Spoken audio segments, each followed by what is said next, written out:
it's hard to bring up because you really never really know how people are going to react to it, because it's usually, I sort of jump back a little bit at first.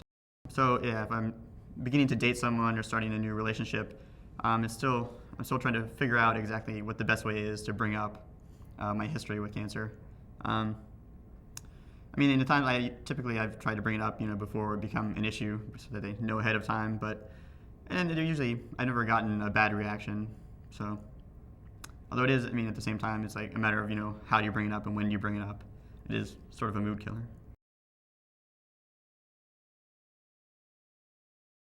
I think anytime if you hear that a family member has cancer, you're going to be obviously concerned. So, at that point, luckily, I had through right after I was diagnosed, I did a lot of research on the web and stuff, so I could sort of tell them that I could sort of tell them about it, and that the odds essentially were pretty good that I would in the end be okay. So it sort of helped when you go into it with a lot of knowledge about what you're talking about. Yeah, after I was diagnosed, I was actually living at home for the summer because it was in between college and graduate school. So yeah, for a little while there, my mom was definitely a sort of overprotective, sort of had to be there, was always sort of waiting on me for a while. But luckily, I was moving to Philadelphia soon afterwards, so that's sort of, once I moved, then I was on my own again, so sort of that separation probably helped a little bit, if anything.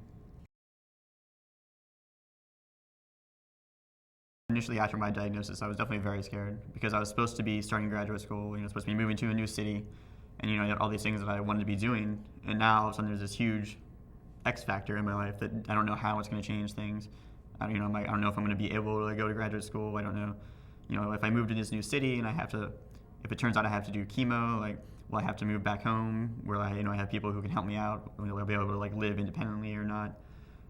So all these things, it really calls into question all of the plans for what you're the rest of your life. And so the only way, the best way that I found to deal with it is to just say, you know what? The only thing, all I know is this is my situation right now. So I'm going to do everything I can to live my life the way that I had planned on doing so, and just assume that, plow through it and assume you're going to be okay. My name is Jeff Duda. I'm 27 years old, and I'm a 3.5-year testicular cancer survivor.